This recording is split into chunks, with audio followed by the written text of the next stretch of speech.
नमस्कार दर्शक बंधु शुभ संध्या आमे नहीं आसु देश विदेश राज्य 20 गुरुत्वपूर्ण खबर खबरटी भल लगे वीडियो को लाइक करने सहित चैनल न सब्सक्राइब करी आपण जिलार ना लिखिदेवे जहाँफल प्रत्येक दिन आपण जिलार खबर किसी ना कि अपडेट पाइपर तेज कौन रही आज संध्यार खबर चलता नजर पकाइबा।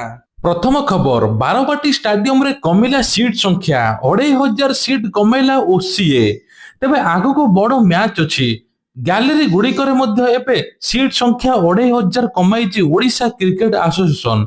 19 ଇଞ୍ଚରୁ 22 ଇଞ୍ଚକୁ ବୃଦ୍ଧି କଲା ସିଟ୍ ଗୁଡିକର ଚଉଡା। କମିଶନରେଟ ପୋଲିସର ପରାମର୍ଶ ପରେ ସିଟ୍ କମାଇଲା ଓସିଏ। ଷ୍ଟାଡିୟମ ପୁରୁଣା ହୋଇଥିବାରୁ ସୁରକ୍ଷା ଦୃଷ୍ଟିରୁ ଷ୍ଟାଡିୟମ ଗ୍ୟାଲେରୀ ଗୁଡିକରେ ସିଟ୍ ସଂଖ୍ୟା କମାଇବା ପାଇଁ କହିଥିଲେ କମିଶନରେଟ ପୋଲିସ। ତେବେ କମିଥିବା ସିଟ୍ ସଂଖ୍ୟାକୁ ଗ୍ରାଉଣ୍ଡ ପାଖରେ ଆଡଜଷ୍ଟ କରିବା ପାଇଁ ଚିନ୍ତା କରୁଛି ଓସିଏ। ଏନେଇ ଏପର୍ଯ୍ୟନ୍ତ କୌଣସି ଚୂଡାନ୍ତ ନିଷ୍ପତ୍ତି ନିଆଯାଇ ନାହିଁ। ବାରବାଟୀ ଷ୍ଟାଡିୟମର ଦର୍ଶକଙ୍କ ସଂଖ୍ୟା 44,000 ରହିଛି। ପ୍ରଥମ ଗ୍ୟାଲେରୀ ପାଇଁ ଗୁଡିକରେ ପଥୱେ କରିଡର ମଧ୍ୟ ବ୍ୟବସ୍ଥା କରୁଛି ଓସିଏ। ତେବେ ଆସନ୍ତା ଡିସେମ୍ବର 9 ତାରିଖରେ ଦକ୍ଷିଣ ଆଫ୍ରିକା T20 ମ୍ୟାଚ୍ ଖେଳାଯିବ। ପରବର୍ତ୍ତୀ ଖବର ବଙ୍ଗୋପସାଗରରେ ସୃଷ୍ଟି ହେଲା ଲଘୁଚାପ ପରବର୍ତ୍ତୀ 48 ଘଣ୍ଟାରେ ଆହୁରି ଅବପାତ ନେଇପାରେ। ଓଡ଼ିଶାରେ ବର୍ଷା ଅଛି। ମାଲକା ଷ୍ଟେଟ ଏହା ପାଖାପାଖି ଦକ୍ଷିଣ ଆଣ୍ଡାମାନ ସାଗର ଉପକୂଳରେ ଲଘୁଚାପ ସୃଷ୍ଟି ହେବ।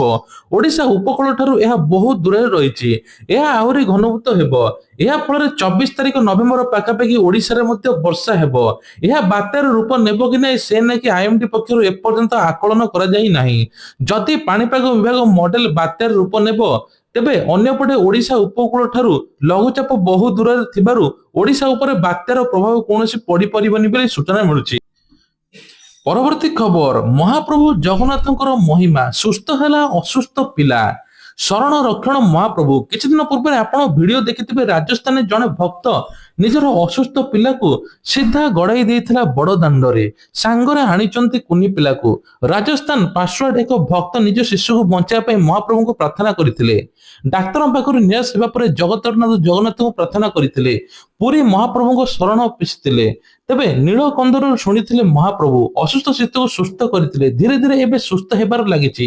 ପୁଅ ସୁସ୍ଥ ହେବାରୁ ମହାପ୍ରଭୁଙ୍କୁ ଧନ୍ୟବାଦ ଜଣାଇବା ସହିତ ରାଜସ୍ଥାନରୁ ଦୌଡ଼ି ଆସିଛନ୍ତି ପିଲାର ବାପା ମା ସାଙ୍ଗରେ ପୁଅକୁ ମଧ୍ୟ ଆଣାଇଛନ୍ତି। ପରବର୍ତ୍ତୀ ଖବର ଜେରା ହେବେ କି କଣ୍ଠଶିଳ୍ପୀ ହ୍ୟୁମାନ ସାଗରଙ୍କ ଇଭେଣ୍ଟ ମ୍ୟାନେଜର ହ୍ୟୁମାନଙ୍କ ମୃତ୍ୟୁ ବିବାଦକୁ ବଢି ଚାଲିଛି। 5 ଦିନ ହେଲାଣି ଏପର୍ଯ୍ୟନ୍ତ ମଧ୍ୟ ରହସ୍ୟ ଖୋଲି ନାହିଁ। ଦିନେଶ ବେହେରା ପ୍ରଶାନ୍ତ ବେହେରାଙ୍କ ନାଁରେ ଥାନାରେ ଅଭିଯୋଗ ଅଡୁଆ ପଡିଛି। କାହିଁକି ଅସୁସ୍ଥତା ଥିବା ପରେ ବି ଷ୍ଟେଜ ଶୋକୁ ଯାଉଥିଲେ ହ୍ୟୁମାନଙ୍କୁ କାହିଁକି ନିଆଯାଉଥିଲା? ହ୍ୟୁମାନ ମାଙ୍କୁ ଦିନେଶ ପ୍ରଶାନ୍ତ କାହିଁ ଗାଳିଗୁଲଜ କଲେ? ଏନେଇ କୌଶଳବାଦୀ ସଂଗଠନ ବିଭିନ୍ନ ସାମାଜିକ ସଂଗଠନ ବଲାଙ୍ଗୀର ଟାଉନ ଥାନାରେ ଏତଲା ମଧ୍ୟ ଦେଇଛନ୍ତି। ଏହାପରେ ପ୍ରେମାନନ୍ଦ ମଧ୍ୟ କହିଛନ୍ତି ହ୍ୟୁମାନ ସାଗରଙ୍କର ବହୁତ ସରଳ ଏବଂ ଇମୋସନାଲ ପିଲା ଥିଲେ। ତାଙ୍କ ମୃତ୍ୟୁର ତଦନ୍ତ ହେଉ। ପରବର୍ତ୍ତୀ ଖବର ଶ୍ରୀମନ୍ଦିରରେ ଦୀପାବଳି ଉତ୍ସବ 3 ଦିନ ଧରି ଶ୍ରୀକ୍ଷେତ୍ରରେ ଧୁମଧାମ ପାଳନ ହେଉଛି। ଦୀପମାଳାର ଶ୍ରୀମନ୍ଦିର ସୁସଜ୍ଜିତ କରାଯାଇଥିଲା। ଏହି ଅବସରରେ ପରମ୍ପରା ଅନୁଯାୟୀ ପୁରୀରେ ବିଭିନ୍ନ ମନ୍ଦିର ଅନୁଷ୍ଠାନ ବା ସିଂହଦ୍ୱାର ଠାରୁ ଶ୍ରୀମନ୍ଦିର ଶ୍ରୀ ଗୁଣ୍ଡିଚା ପର୍ଯ୍ୟନ୍ତ ବଡ଼ଦାଣ୍ଡ ପର୍ଯ୍ୟନ୍ତ ଆଲୋକରେ ଝଲସି ଉଠିଥିଲା। ଏହି ଅବସରରେ ଇଣ୍ଡିଆ ଜାପାନ ଫ୍ରେଣ୍ଡସିପ ସେଣ୍ଟର ତରଫରୁ ବିଦେଶୀ ପର୍ଯ୍ୟଟକ ମାନଙ୍କୁ ନେଇ ସିଂହଦ୍ୱାର ସମ୍ମୁଖରେ ବଡ଼ଦାଣ୍ଡରେ ସୁସଜ୍ଜିତ ଦୀପର ଆଲୋକମାଳାକୁ ବୁଲି ଦେଖିଥିଲେ। ତେବେ ଦେବ ଦୀପାବଳି ଉତ୍ସବ ସମ୍ପର୍କରେ ଇଣ୍ଡିଆ ଜାପାନ ଫ୍ରେଣ୍ଡସିପ ସେଣ୍ଟର ସଭାପତି ଶ୍ରୀମନ୍ତ କୁମାର ଦାସ ଜାପାନ ଭାଷାରେ ବିସ୍ତୃତ ଭାବେ ଅବଗତ କରାଇ ସେମାନଙ୍କ ମନରେ ଭକ୍ତିଭାବ ଆସିଥିଲା। ସେ ଲକ୍ଷାଧିକ ଦୀପ ଜଳୁଥିବା ଦେଖି ଅତ୍ୟନ୍ତ ଖୁସି ପ୍ରକଟ ହୋଇଥିଲେ। ଅନ୍ୟପକ୍ଷରେ ବିଦେଶୀ ପର୍ଯ୍ୟଟକ ମାନଙ୍କୁ ଶ୍ରୀମନ୍ଦିର ପ୍ରବେଶ ବାରଣ ରହିଥିବାରୁ ପୂର୍ବରୁ ସିଂହଦ୍ୱାର ସମ୍ମୁଖରେ ରଘୁନନ୍ଦନ ଲାଇବ୍ରେରୀ କୋଠା ଉପରେ ଚଢି ଶ୍ରୀମନ୍ଦିର ଦୃଶ୍ୟକୁ ଉପଭୋଗ କରିଥିଲେ। ପରବର୍ତ୍ତୀ ଖବର ଚାଷୀଙ୍କ ପାଇଁ ଖୁସି ଖବର ଏମିତି ଯେଣିକି ଫସଲ ନଷ୍ଟ ହେଲେ ମଧ୍ୟ ମିଳିବ କ୍ଷତିପୂରଣ। ହାତୀ ବାରହା ବନ୍ୟଜନ୍ତୁ ଦ୍ୱାରା ନଷ୍ଟ ହେଲେ ମଧ୍ୟ କ୍ଷତିପୂରଣ ମିଳିବ। ଯଦି ବର୍ଷା ବନ୍ୟା ଦ୍ୱାରା କ୍ଷତିଗ୍ରସ୍ତ ହୁଏ ତାହେଲେ ଚାଷୀଙ୍କୁ ମଧ୍ୟ ମିଳିବ କ୍ଷତିପୂରଣ। ପ୍ରଧାନମନ୍ତ୍ରୀ ଫସଲ ବୀମା ଯୋଜନା ଅଧୀନରେ 2 ପ୍ରକାର ଫସଲ ନଷ୍ଟ କ୍ଷତିପୂରଣ ମିଳିବ ଘୋଷଣା କରିଛନ୍ତି କୃଷି ମନ୍ତ୍ରୀ ଶିବରାଜ ଚୌହାନ। ପୂର୍ବରୁ ପ୍ରଧାନମନ୍ତ୍ରୀ ଫସଲ ବୀମା ଅଧୀନରେ ଗୋଟିକ ପାଇଁ ମିଳୁଥିଲା କ୍ଷତିପୂରଣ। ଏବେ ଉଭୟ ଫସଲ ନଷ୍ଟ ପାଇଁ କ୍ଷତିପୂରଣ ଦେବାକୁ ଦୀର୍ଘ ଦିନ ଧରି ଦାବି କରି ଆସୁଥିଲେ ଚାଷୀ। ଏଥର ତାଙ୍କ ଦାବି ମଧ୍ୟ ପୂରଣ ହୋଇଛି। ପରବର୍ତ୍ତୀ ଖବର ଓଡ଼ିଶା କ୍ୟାବିନେଟର ବଡ଼ ନିଷ୍ପତ୍ତି ଲଘୁ ଖଣିଜ ପାଇଁ ଇ ଲଟେରୀ ବେଆଇନ ଖନନ ରୋକିବାକୁ ନୂଆ ନିୟମ। ରାଜ୍ୟରେ ଲଘୁ ଖଣିଜ ଚୋରାଚାଲାଣ ବୃଦ୍ଧି ପାଉଥିବା ଅଭିଯୋଗ ମଧ୍ୟରେ ଓଡ଼ିଶା ସରକାର ଆଉ ଏକ ବଡ଼ ପଦକ୍ଷେପ ନେଇଛନ୍ତି। ଲଘୁ ଖଣିଜ ଲିଜ୍ ଆବଣ୍ଟନ ଏବେଠାରୁ ଇ ଲଟେରୀ ବ୍ୟବସ୍ଥା ଚାଲୁ ହେବ। ଏଥିପାଇଁ କି ଏବେ ଲଘୁ ଖଣିଜ ରିହାତି ନିୟମ 2016 ସଂସଦୀୟ କ୍ୟାବିନେଟ ମଞ୍ଜୁରୀ ଦେଇଛି। ତେବେ ମୁଖ୍ୟମନ୍ତ୍ରୀ 9ଟି ବିଭାଗରେ 12ଟି ପ୍ରସ୍ତାବ ପାରିତ ହୋଇଛି। ବୈଠକ ପରେ ମୁଖ୍ୟ ଶାସନ ସଚିବ ମନୋଜ ଆହୁଜା କ୍ୟାବିନେଟରେ ନିଷ୍ପତ୍ତି ଦେଇଛନ୍ତି। ଲଘୁ ଖଣିଜ ପାଇଁ ଇ ଲଟେରୀ କଣ ଲାଭ? ଲିଜ୍ ଆବଣ୍ଟନ ପ୍ରକ୍ରିୟା ଅଧିକ ସ୍ୱଚ୍ଛ ଏବଂ ତ୍ୱରିତ ହେବ। ଯୋଗାଣ ଚାହିଦା ବ୍ୟବଧାନ ହ୍ରାସ ହେବ। ବେଆଇନ ଖନନ ଚୋରାଚାଲାଣକୁ ରକ୍ଷା ମିଳିବ। ସୁଲଭ ମୂଲ୍ୟରେ ଲଘୁ ଖଣିଜ ଉପଲବ୍ଧ ହେବ। ଘରୋଇ ଏବଂ ଇଡ୍କୋ ଜମିରେ ଉଠୁଥିବା ଖଣିଜ ସାମଗ୍ରୀ ବ୍ୟବସ୍ଥାପନ ହେବ। ଏମିତି ମଧ୍ୟ ବ୍ୟବସ୍ଥା ଅଛି। ତେବେ ୟୁନିଫର୍ମ ସେବା ପାଇଁ ସ୍ୱତନ୍ତ୍ର ନିଯୁକ୍ତି ଆୟୋଗ, ପୋଲିସ ଅନ୍ୟାନ୍ୟ ୟୁନିଫର୍ମ ସେବାର ନିଯୁକ୍ତି ପ୍ରକ୍ରିୟାରେ ମଧ୍ୟ ଅନିୟମିତତା ବିଳମ୍ବ ମଧ୍ୟ ଦେଖାଉଥିଲା। ଏହାକୁ ରୋକିବା ପାଇଁ ଓଡ଼ିଶା ୟୁନିଫର୍ମ ସେବା କର୍ମଚାରୀ ଚୟନ ଆୟୋଗ ଗଠନ ହେବ। ପରବର୍ତ୍ତୀ ଖବର, ଏସସି ଏସଟି ପଛୁଆ ବର୍ଗର ଛାତ୍ରଛାତ୍ରୀ ଛାତ୍ର ବୃଦ୍ଧି କ୍ୟାବିନେଟରେ ବଡ଼ ନିଷ୍ପତ୍ତି। ଅନୁସୂଚିତ ଜାତି ଅନୁସୂଚିତ ଜନଜାତି ପଛୁଆ ବର୍ଗର ଛାତ୍ରଛାତ୍ରୀଙ୍କ ଶିକ୍ଷାର ଉନ୍ନତି ପାଇଁ ଓଡ଼ିଶା ସରକାର ଅତ୍ୟାବଶ୍ୟକ ଛାତ୍ର ବୃଦ୍ଧି ଘୋଷଣା କରିଛନ୍ତି। ମୁଖ୍ୟମନ୍ତ୍ରୀ ମେଧାବୀ ଛାତ୍ର ପ୍ରୋତ୍ସାହନ ଯୋଜନା ଅନ୍ତର୍ଗତ ପ୍ରାକ୍ ମାଟ୍ରିକ ଏବଂ ମାଟ୍ରିକ ପରବର୍ତ୍ତୀ ଛାତ୍ର ବୃତ୍ତିର ବହୁ ହାର ବଢ଼ାଯାଇଛି। ତେବେ କୁହାଯାଉଛି ନୂଆ ପାର୍କ ମାଟ୍ରିକ ଛାତ୍ର ବୃତ୍ତି ହାର ଶିଶୁ ବାଟିକାଠୁ 10ମ ଶ୍ରେଣୀ ପର୍ଯ୍ୟନ୍ତ। ତେବେ ଛାତ୍ର 10,500 ଥିଲା ଆଗରୁ, ଏବେ 16,000 ଟଙ୍କା ବଢାଯାଇଛି।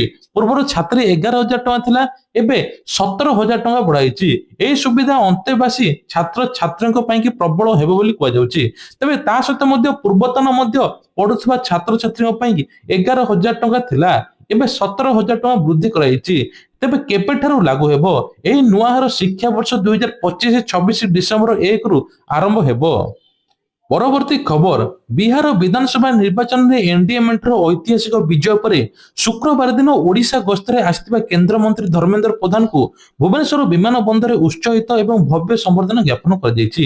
ଓଡ଼ିଶା ବିଭିନ୍ନ ପ୍ରାନ୍ତରୁ ଆସିଥିବା ହଜାର ହଜାର ଜନସାଧାରଣ, ଦଳୀୟ କାର୍ଯ୍ୟକର୍ତ୍ତା, ସମର୍ଥକ ତାଙ୍କୁ ସ୍ୱାଗତ କରିଛନ୍ତି। ଏହି ଅବସରରେ ଗଣମାଧ୍ୟମ ପ୍ରତିକ୍ରିୟା ଦେଇ ଧର୍ମେନ୍ଦ୍ର କହିଛନ୍ତି, ବିହାର ଏନଡିଏ ମେଣ୍ଟର ଅଦ୍ଭୁତପୂର୍ବ ବିଜୟ ପରେ ସେଠାରେ ଜନସାଧାରଣଙ୍କୁ ଧନ୍ୟବାଦ। ପ୍ରଧାନମନ୍ତ୍ରୀ ନରେନ୍ଦ୍ର ମୋଦି ଦୂରଦୃଷ୍ଟି, ଭାଜପା ରାଷ୍ଟ୍ରୀୟ ଅଧ୍ୟକ୍ଷ ଜେପି ନଡ୍ଡାଙ୍କ ସାଂଗଠନିକ ଦକ୍ଷତା ଏବଂ ବିହାର ଲୋକପ୍ରିୟ ମୁଖ୍ୟମନ୍ତ୍ରୀ ନୀତିଶ କୁମାର ନେତୃତ୍ୱରେ ଜନସାଧାରଣ ପୁଣି ଥରେ ଆଶୀର୍ବାଦ କରିଛନ୍ତି। ପ୍ରଧାନମନ୍ତ୍ରୀ ପୂର୍ବ ଭାରତର ବିକାଶ ପାଇଁ ପୂର୍ବ ଉଦୟ କଳ୍ପନା କରିଛନ୍ତି, କାରଣ ପୂର୍ବ ଭାରତର ବିକାଶ ନହେଲେ ଭାରତ ବିକାଶ ହେବ ନାହିଁ। ତେବେ ବିହାର ପୁଣି ଥରେ ଏନଡିଏ ସରକାର ଗଠନ କରି ପୁଣି ଆଉଥରେ ପ୍ରଧାନମନ୍ତ୍ରୀ ନେତୃତ୍ୱ ନେଇଛନ୍ତି। ବର୍ତ୍ତମାନ ବିହାରରେ ଆହୁରି ଉନ୍ନତିମୂଳକ କାର୍ଯ୍ୟ ହେବ। ପରବର୍ତ୍ତୀ ଖବର, ଓଡ଼ିଶା ବନାଞ୍ଚଳ ଉନ୍ନୟନ ପ୍ରକଳ୍ପ 2 ରାଜ୍ୟସ୍ତରୀୟ ସମୀକ୍ଷା ବୈଠକ। ରାଇରଙ୍ଗପୁରର ବିଜୟ କେତନ ବିଶ୍ୱାଳ ପୁରସ୍କୃତ ମଧ୍ୟ ହୋଇଛନ୍ତି। ଓଡ଼ିଶା ସରକାରଙ୍କ ଜଙ୍ଗଲ ବିଭାଗ ଦ୍ୱାରା ପରିଚାଳିତ ଓଡ଼ିଶା ବନାଞ୍ଚଳ ଉନ୍ନୟନ ପ୍ରକଳ୍ପ ଭାଗ 2ରେ ରାଜ୍ୟସ୍ତରୀୟ ସମୀକ୍ଷା ବୈଠକ ଆୟୋଜିତ ହୋଇଛି। ତେବେ ଏହି ବୈଠକରେ ରାଜ୍ୟସ୍ତରୀୟ ଶ୍ରେଷ୍ଠ କାର୍ଯ୍ୟକର୍ତ୍ତାଙ୍କ ଚୟନ କରାଯାଇଥିଲା। ରାଇରଙ୍ଗପୁରର ବନଖଣ୍ଡର ଜୀବନ ଜୀବିକା ସଂଯୋଜକ ବିଜୟ କେତନ ବିଶ୍ୱାଳ ତାଙ୍କର ଉଲ୍ଲେଖନୀୟ କାର୍ଯ୍ୟ ପାଇଁ ମାନପତ୍ର ଏବଂ ପୁରସ୍କୃତ ମଧ୍ୟ ଦିଆଯାଇଛି। ଏପଟେ ସରକାର କହିଛନ୍ତି, ନିଜ ସରକାରୀ କାର୍ଯ୍ୟରେ ଯେକୌଣସି ଲୋକ ନିଜ ଭଲ କାର୍ଯ୍ୟ କଲେ ତାଙ୍କୁ ନିଶ୍ଚିନ୍ତ ଏହି ଟାଇପର ମଧ୍ୟ ମିଳିବ। ଓଡ଼ିଶାକୁ ବାତ୍ୟା ଭୟ ଦେଖାଯାଇଛି। ମାସ ଶେଷ ଆଡ଼କୁ ବାତ୍ୟା ବର୍ଷା ନେଇକି ବିଭିନ୍ନ ପାଣିପାଗ ବିଭାଗ ମଡେଲ ସୂଚନା କରି ବିଶେଷ ରାଜ୍ୟ ଚାଷୀକୁ ଛାନିଆ କରିଦେଇଛି। କାରଣ ଏହି ସମୟରେ ବିଲରେ ପାଚିଲା ଧାନ ଠିଆ ହୋଇଥିବାରୁ ସାମାନ୍ୟ ବର୍ଷା ହେଲେ କ୍ଷତିଗ୍ରସ୍ତ ହେବାର ସମ୍ଭାବନା ଅଛି। ପୁଣି ବାତ୍ୟା ହେଲେ ସବୁ ତ ଗଲା, ଚାଷୀମାନେ ବି ଚିନ୍ତାରେ ଅଛନ୍ତି। ବର୍ଷା ହେଲେ ମାନେ ସବୁ କିଛି ଧୋଇ ହୋଇଯିବ, ତେଣୁ ଏ ନେଇକି ମଧ୍ୟ ଚାଷୀ ଚିନ୍ତାରେ। ତେବେ ବିଶେଷ କରି କୁହାଯାଉଛି ଓଡ଼ିଶାରେ ବେଶୀ କିଛି ବର୍ଷା ହେବ ନାହିଁ। ଲଘୁଚାପ ଫଳରେ ଏବେ ଅନ୍ୟ ରାଜ୍ୟରେ ମଧ୍ୟ ବର୍ଷା ହେବ। ପରବର୍ତ୍ତୀ ଖବର ଅଛି, ଭେଣ୍ଟିଲେଟର ସପୋର୍ଟ ବାହାରେ ଅଭିଜିତ ମଜୁମଦାର, ସ୍ନାୟୁଗତ ସ୍ଥିତିରେ ସାମାନ୍ୟ ଉନ୍ନତି ମଧ୍ୟ ହୋଇଛି। ପ୍ରଖ୍ୟାତ ଅଲିଉଡ ସଙ୍ଗୀତ ନିର୍ଦ୍ଦେଶକ ଗାୟକ ଅଭିଜିତ ମଜୁମଦାର ଭେଣ୍ଟିଲେଟର ସପୋର୍ଟ ବାହାରେ ଅଛନ୍ତି। ତାଙ୍କ ସ୍ନାୟୁଗତ ସ୍ଥିତିରେ ସାମାନ୍ୟ ଉନ୍ନତି ଘଟିଛି। ଆଜି ଏମ୍ସ ପକ୍ଷରୁ ସୂଚନା ମଧ୍ୟ ଦିଆଯାଇଛି। ଅଭିଜିତ ମଜୁମଦାର ସ୍ୱାସ୍ଥ୍ୟ ଅବସ୍ଥା ବିଷୟରେ ଏମ୍ସ ଭୁବନେଶ୍ୱର ଆଜି କହିଛି, ତାଙ୍କ ଚିକିତ୍ସା ଜାରି ରଖିବା ପାଇଁ ତାଙ୍କୁ ଆଜି ଆଡମିସନ ୱାର୍ଡ ଆଇସୋଲେସନ ରୁମରେ ରଖାଯାଇଛି। ମଜୁମଦାର ମଧ୍ୟ ସ୍ୱାସ୍ଥ୍ୟ ଅବସ୍ଥା ସ୍ଥିର ଅଛି। ସେ ଭେଣ୍ଟିଲେଟର ସପୋର୍ଟ ବାହାରେ ଅଛନ୍ତି। ତାଙ୍କ ସ୍ନାୟୁଗତ ସ୍ଥିତିରେ ସାମାନ୍ୟ ଉନ୍ନତି ଆସିଛି, ଯେପରିକି ସ୍ୱତଃସ୍ଫୂର୍ତ୍ତି, ଆଖି ଖୋଲିବା, ଜିଭ ଦେଖାଇବା, ବିଭିନ୍ନ ପରି ସରଳ ନିର୍ଦ୍ଦେଶ ପାଳନ କରିବା ଇତ୍ୟାଦି। ତେବେ ଉକ୍ତ ରକ୍ତଚାପ ତା ସହିତ ମଧ୍ୟ ହାଇପୋଥାଇନ ଏଜେନ୍ସି, କ୍ରନିକ ଯକୃତ ରୋଗ ଏବଂ ପ୍ରବୀଣ ସଙ୍ଗୀତ ନିର୍ଦ୍ଦେଶକ ସେପ୍ଟେମ୍ବର 4 ସକାଳର କୋମା ଅବସ୍ଥାରେ ଭେଣ୍ଟିଲେଟର ସପୋର୍ଟରେ ଜରୁରୀକାଳୀନ ସ୍ଥିତିରେ ଭର୍ତ୍ତି କରାଯାଇଥିଲା। ଅଧିକ ଚିକିତ୍ସା ପାଇଁ ତାଙ୍କୁ ମେଡିକାଲ ଆଇସିୟୁରେ ସ୍ଥାନାନ୍ତର କରାଯାଇଥିଲା। ଏବେ ସମ୍ପୂର୍ଣ୍ଣ ସୁସ୍ଥ ନ ହୋଇଥିଲେ ନାହିଁ, କିନ୍ତୁ ସୁଧାର ଆସିଛି ବୋଲି କୁହାଯାଉଛି। ପରବର୍ତ୍ତୀ ଖବର ହଉଛି ରତ୍ନଭଣ୍ଡାର ଗଣତି ମଣତି ନେଇକି ମୁଖ୍ୟ ପ୍ରଶାସକଙ୍କ ବଡ ସୂଚନା। ଯେଉଁ ସମୟରେ ଶ୍ରୀମନ୍ଦିରରେ ଅଧିକ ଲୋକ ହେଇଥିବେ ସେହି ସମୟରେ ହେବ ନାହିଁ। ଶ୍ରୀମନ୍ଦିରରେ ଯେତେବେଳେ ନୀତିକାନ୍ତି ଅଧିକ ନଥିବ ସେହି ସମୟରେ ଗଣତି ମଣତି ହେବ। ନୀତିରେ ବାଧା ଶ୍ରଦ୍ଧାଳୁଙ୍କୁ ଯେପରି ଅସୁବିଧା ନ ହେବ ସେଥିପ୍ରତି ଧ୍ୟାନ ଦିଆଯିବାକୁ ପଡିବ। ଏ ନେଇକି ଆଉ ଏକ ନୂଆ ଏସଓପି ଆସିବ। ପର୍ଯ୍ୟାୟକ୍ରମେ ଗଣତି ମଣତି ହେବ। କୌଣସି ସମୟ ସୀମା ନୁହେଁ। ତ୍ରୁଟି ଶୂନ୍ୟ ଗଣତି ମଣତି ହେବ। ଶ୍ରୀଜୀଉଙ୍କର ସ୍ୱର୍ଣ୍ଣ ଅଳଙ୍କାର ଏକ ସେଟ୍ କରିବା ପାଇଁ କି ମଧ୍ୟ ପ୍ରସ୍ତାବ ରହିଛି। ଏଥିପାଇଁ ଯୋଜନା ଆରମ୍ଭ କରିବୁ। ତା ସହିତ ମଧ୍ୟ କୁହାଯାଉଛି ଶ୍ରଦ୍ଧାଳୁ ଚାହିଁଲେ ଦାନ କରିପାରିବେ ବୋଲି ମୁଖ୍ୟ ପ୍ରଶାସକ ମଧ୍ୟ କହିଛନ୍ତି। ପରବର୍ତ୍ତୀ ଖବର ହଉଛି ଶ୍ରୀମନ୍ଦିରରେ ଗୁରୁତ୍ୱପୂର୍ଣ୍ଣ ବୈଠକ। ବରିଷ୍ଠ ସେବାୟତଙ୍କ 5,000 ଟଙ୍କା ପେନସନ ମଧ୍ୟ ବୃଦ୍ଧି ହେଲା। 4 ଘଣ୍ଟା ଧରି ପ୍ରସଙ୍ଗ ନେଇ ବୈଠକ ଆଲୋଚନା ହୋଇଥିଲା। ଶ୍ରୀମନ୍ଦିର ନାଟ ମଣ୍ଡପ ଶୃଙ୍ଖଳିତ ଧାଡି ଦର୍ଶନ ବ୍ୟବସ୍ଥା ଉପରେ ଆଲୋଚନା ହୋଇଛି। କାଠ ରାମ୍ପ ଡିଜାଇନ ପରିବର୍ତ୍ତନ କରାଯିବ। ତ୍ରୁଟି ଶୂନ୍ୟ ବ୍ୟବସ୍ଥା ଦର୍ଶନ ବ୍ୟବସ୍ଥା ରହିବ। ଶ୍ରୀମନ୍ଦିର ପରିଚାଳନା କମିଟି ଚାହୁଁଛନ୍ତି ଶୃଙ୍ଖଳିତ ଦର୍ଶନ ପାଇଁ ପ୍ରୋଟୋକଲ ଦର୍ଶନ ପାଇଁ ଏସଓପି କରାଯିବ। ରାଜ୍ୟ ସରକାର ମାର୍ଗଦର୍ଶିକା ଅନୁଯାୟୀ ରତ୍ନ ଭଣ୍ଡାର ଗଣତି ମଣତି କରାଯିବ। ରତ୍ନ ଅଳଙ୍କାର ଗୁଡିକର ଡିଜିଟାଇଜେସନ ମଧ୍ୟ କରାଯିବ। ଆଗକୁ ମହାପ୍ରଭୁଙ୍କର ପହିଲି ଭୋଗ ନୀତି ଏବଂ ଇଂରାଜୀ ନୂଆ ବର୍ଷ ଆସୁଛି। ତେବେ ମୁଖ୍ୟ ପ୍ରଶାସକ କମିଟିର ସଦସ୍ୟମାନେ ଅତିରିକ୍ତ ଏସଓପି ପ୍ରସ୍ତୁତ କରାଯିବ। ପରବର୍ତ୍ତୀ ଖବର ମୋଦି ସରକାରଙ୍କ ଶ୍ରମ ଆଇନ ସଂସ୍କାର। ଦେଶବ୍ୟାପୀ 40 କୋଟି ଶ୍ରମିକ ନୂଆ ଯୁଗ ଆରମ୍ଭ ହେବ। 29ଟି ପୁରୁଣା ଶ୍ରମ ଆଇନରୁ ବିଲୁପ୍ତ କରି ତାଙ୍କ ଜାଗାରେ 4ଟି ନୂତନ ଶ୍ରମ ସଂହିତା କାର୍ଯ୍ୟକାରୀ ହେବ। ଆତ୍ମନିର୍ଭରଶୀଳ ପାଇଁ ଭାରତ ଖଣ୍ଡ ଭାବ ବିବେଚିତ ହେବ। ତେବେ କୁହାଯାଉଛି ପୁରୁଣା 29ଟି ଆଇନକୁ 4ଟି ନୂଆରେ ଶ୍ରମ ସଂହିତା ହେବ। ମଞ୍ଜୁରୀ ସଂହିତା 2019, ଶିଳ୍ପ ସମ୍ପର୍କ 2020, ସାମାଜିକ ସୁରକ୍ଷା ସଂହିତା 2020, କାର୍ଯ୍ୟତଳ ସୁରକ୍ଷା 2020 ବୋଲି କୁହାଯାଉଛି। ସମସ୍ତ ଶ୍ରମିକଙ୍କୁ ନିଯୁକ୍ତି ପତ୍ର ଆବଶ୍ୟକ ମିଳିବ। ତା ସହିତ ମଧ୍ୟ ତାଙ୍କର ଦରମା ମଧ୍ୟ ଆଗକୁ ବୃଦ୍ଧି ହେବ। ବୟସ 40+ ହେଲେ ପ୍ରତି ମାସ ମାଗଣା ସ୍ୱାସ୍ଥ୍ୟ ପରୀକ୍ଷା ହେବ। ଖଣି ନିର୍ମାଣ, ରାସାୟନିକ କାରଖାନା ଭଳି ବିପଦପୂର୍ଣ୍ଣ କାର୍ଯ୍ୟସ୍ଥଳରେ ସୁରକ୍ଷା ବଢିବ। ଗ୍ରାଚୁଇଟି କେବଳ 1 ବର୍ଷ ପରେ, ପୂର୍ବରୁ 5 ବର୍ଷ ଜରୁରୀ ଥିଲା। 1 ବର୍ଷ ପରେ ସେବା ମଧ୍ୟ ଗ୍ରାଚୁଇଟି ମିଳିବ। ଘରୋଇ କାମକୁ ଏହା ଆଶୀର୍ବାଦ ମଧ୍ୟ ମିଳିବ। ମହିଳାମାନେ ଏବେ ରାତିରେ ସିଫ୍ଟ କରି କାମ କରିପାରିବେ। ତା ସହିତ ସୁରକ୍ଷା ସମ୍ମତିର ନିୟମ ପାଳନ ହେଲେ ସମାନ ଦରମା ସୁନିଶ୍ଚିତ ମିଳିବ। ପ୍ରଥମ ଥର ପାଇଁ ଟ୍ରାନ୍ସଜେଣ୍ଡର କର୍ମଚାରୀମାନେ ଆଇନଗତ ସୁରକ୍ଷା ପାଇବେ। Ola, Uber driver, Swiggy, Zomato delivery partner app ଆଧାରିତ ମଧ୍ୟ ଲୋକମାନେ ପ୍ରଥମ ଥର ପାଇଁ ସାମାଜିକ ସୁରକ୍ଷା ମଧ୍ୟ ପାଇବେ। ଆଜି ଦିନରୁ ସମସ୍ତ କର୍ମଚାରୀଙ୍କ ନିୟମିତ ଭାବେ 2 ଗୁଣ ଓଭର ଟାଇମ୍ ଦେୟ ମଧ୍ୟ ମିଳିବ ବୋଲି ସୂଚନା ମିଳୁଛି। ପରବର୍ତ୍ତୀ ଖବର 5 ଘଣ୍ଟା ଚାଲିବ ନାହିଁ ଟ୍ରେନ। ତେବେ ବିଶେଷ କରି କୁହାଯାଉଛି ଯେ ଏଥର 5 ଘଣ୍ଟା ବନ୍ଦ ରହିବ ଟ୍ରେନ। ଏ ନେଇକି ମଧ୍ୟ ଯାତ୍ରୀଙ୍କ ଜରୁରୀ ସୂଚନା। ଭାରତୀୟ ରେଳ ବିଭାଗର ଟିକେଟ ବୁକିଂ ଆଜି 5 ଘଣ୍ଟା ସେବା ବନ୍ଦ ରହିବ। ଏହି କ୍ରମରେ ଟିକେଟ ରିଜର୍ଭେସନ, ଟିକେଟ କ୍ୟାନସଲ ମଧ୍ୟ ସେବା ବନ୍ଦ ରହିବ। ରେଳ ବିଭାଗ ପ୍ୟାସେଞ୍ଜର ରିଜର୍ଭେସନ ସିଷ୍ଟମ ଆଜି 11:45 ରୁ ମଧ୍ୟ ଭୋର 4:45 ପର୍ଯ୍ୟନ୍ତ ବନ୍ଦ ରହିବ। ପାଖାପାଖି 5 ଘଣ୍ଟା ଦିଲ୍ଲୀ ପ୍ୟାସେଞ୍ଜର ରିଜର୍ଭେସନ ସିଷ୍ଟମ ବନ୍ଦ ରହିବ ବୋଲି ସୂଚନା ମିଳୁଛି। ପରବର୍ତ୍ତୀ ଖବର ବଢିଯିବ ଔଷଧ ଦାମ। ଦେଶର ଜିଏସଟି ହ୍ରାସ ପରେ ସରକାର ଏବେ ଔଷଧ କ୍ଷେତ୍ରରେ ବ୍ୟବହୃତ ହେଉଥିବା ଔଷଧ ସାମଗ୍ରୀ ସର୍ବନିମ୍ନ ଆମଦାନୀ ମୂଲ୍ୟ ସ୍ଥିର କରିବା ପାଇଁ ନିଷ୍ପତ୍ତି ନେଇଛନ୍ତି। ତେବେ ଏହା ଦେଶର ଔଷଧର ମୂଲ୍ୟ ବୃଦ୍ଧି କରିପାରେ। ଔଷଧ ଶିଳ୍ପର ଅନେକ ବିଶେଷଜ୍ଞ ଏହା ନିଷ୍ପତ୍ତି ଚିନ୍ତା ପ୍ରକାଶ କରିଛନ୍ତି।